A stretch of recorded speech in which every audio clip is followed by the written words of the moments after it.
In this tutorial, I'll be using leftover charm squares to create a quick and easy sewing project that I think you'll really enjoy. It's simple and fast to make, and yet the results are quite impressive. Now for this project, I'm going to be using some of this white fabric, some blue, and 12 charm squares. And if you don't have any charm squares, you can cut your own 5-inch squares. So let's get started. Now the first thing I'm going to do is cut some of the white fabric, and I'm going to cut these into strips that measure 1.5 inches by the width of the fabric. So I'll line my ruler on the 1.5 inch mark, and I'll also make sure the ruler is lined up along the fold line, as this ensures a straight cut.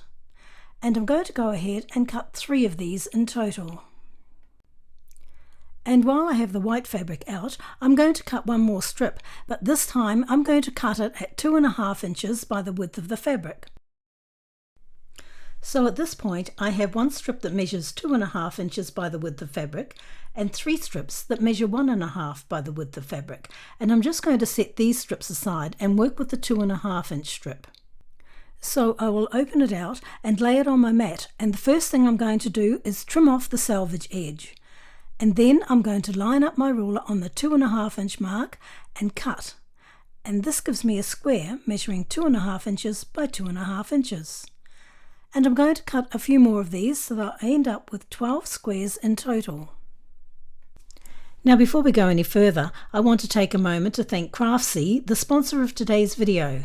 Now Craftsy is like having a personal quilting mentor right at your fingertips, with expert-led classes covering everything from beginner basics to advanced quilting techniques. You can learn at your own pace, anytime, anywhere. Now a class that recently caught my eye is Contemporary Stained Glass Quilting by Alanda. I've previously made a stained glass quilt using the traditional method and was really happy with the result. However, Ali takes a different approach. She skips the bias tape applique method entirely and instead uses her own faster, easier technique, and I'm really keen to give it a go. Now if you think you might like to give Ali's method a try, I have a special deal for you. Not only can you take this class, but you'll also get access to over 2,000 incredible Craftsy classes.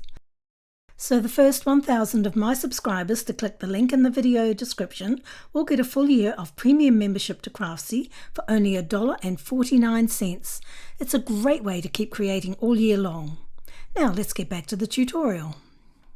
So I now have my squares and my charm squares, and I'm just going to put these aside for the moment and start laying out my charm squares. And I will be placing 6 across the top and 6 across the bottom, and it's really just a matter of getting them in the most pleasing pattern for you. Now this part always seems to take longer than it should, as I try to avoid matching colours or patterns that are too close together. But once you get to a point that you're happy with, it's time to go on to the next step, and this is pretty simple.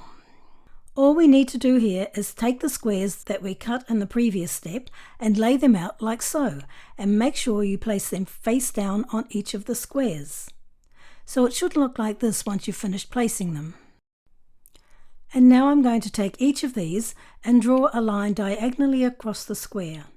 I'm using a friction pen to do this, so it will come off under the heat of the iron. Now drawing the lines is purely optional, but I find it helpful when it comes to sewing these. Plus you can easily see how the lines form a diamond shape, so you know that you have them in the correct position for sewing. So now I'm going to take one of these and pin it just to hold it in place, and I'm going to sew along the line here. And I'll repeat that with all of the remaining squares. So I have sewn them all now, and I'm going to take the first one and I'm going to lay the 1/4 inch line of my ruler along the line that I just sewed, and then I'm going to cut. So you can see here there is a 1/4 inch seam left here, and this is what it looks like when I open it up. And I'm going to repeat that with all of the remaining squares. You'll end up with all of these little triangles, which you could form into half square triangles, but they're going into my scrap bin for now. Now before I go ahead and press these, I'm going to lay them out, as I want to press them so that the seams will nest together nicely. So I'll press these 2 pieces here towards the white squares, and the same for these 2 here in the middle, and also for the ones at the end. And now these 2 here will be pressed the opposite way, so towards the patterned fabric, and we'll do the same with these 2 in the middle and the last two. So I have pressed them now, and you can see that the seams will nest nicely because we press them in the opposite directions. Nesting the seams helps the pieces align perfectly, making it easier to sew accurate blocks and achieve a professional looking finish. So now we're going to sew them together. So I'll take this piece and lay it over the top of this one, and I'll sew along the edge with a 1/4 inch seam, and then I'll do the same with this one and the one on the end. And then I'll come down to the bottom row and do the same. I personally prefer to sew blocks in pairs like this because it helps with chain piecing and it really speeds up the process. So I now have them sewn, and I'll just show you how I press these. So for the top row I pressed the seams all in the same direction, and for the bottom row I pressed all of them in the opposite direction. This again helps to nest the seams. So now we can go ahead and sew these together to form the blocks. So I'll place this piece over this one and sew with a 1/4 inch seam, and I'll do exactly the same with these two. So I have them sewn now, and in terms of pressing, it really doesn't matter which way you press the seam because we won't be needing to nest them with anything else. So I have mine pressed in random directions. Now I'm going to set these aside, and I'm going to take one of the white strips that we cut in the first step and open it out on my mat.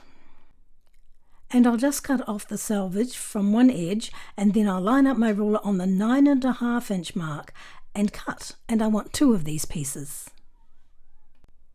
So now I'm going to sew one of these pieces onto the side of the first block here, and the other piece onto the second block, and I will sew them with a 1/4 inch seam.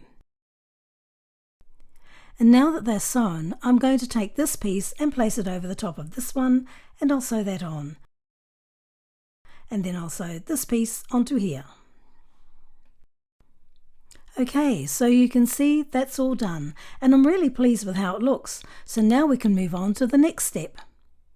Now we're ready to add some borders, and I have cut 2 strips of the white at 29.5 inches, and what I'm going to do is lay that strip along there and the other one on the other side, and I'll go ahead and sew these on with a 1/4 inch seam. Now that I have them sewn on, I can go ahead and add the top and bottom borders, and I cut these 2 pieces at 11.5 inches, so I'll go and sew them on now. Okay, so the first border is complete, and now I'm ready to sew on the second border, and I cut the strips at 3 inches wide, which is a bit wider than I want them, but I added an extra 1/2 inch in order to allow for quilting. I will eventually trim them back to 2 1/4 as the finished size. So I'll go ahead and sew these on. Now that the side borders are on, I'm going to go ahead and sew on the top and bottom borders. Okay, so my table runner top is done, and I've created my quilt sandwich, and now I'm going to head over to my embroidery machine to quilt this. I am loving this edge-to-edge quilting technique. It has been so much fun, although still a little time consuming as I'm only a beginner at this point. I'm sure I'll get faster at this over time, but it is well worth it as I love the final result. So there we are, it's all done, and I think it looks great. And I thought you might like to take a look at another one that I made. This one used the Prayer Flag Charm Pack by Moda, and I think it looks just lovely. So thank you for watching, and if you'd like the written instructions for this quilt, just head over to our blog. Just check for the link in the description field below.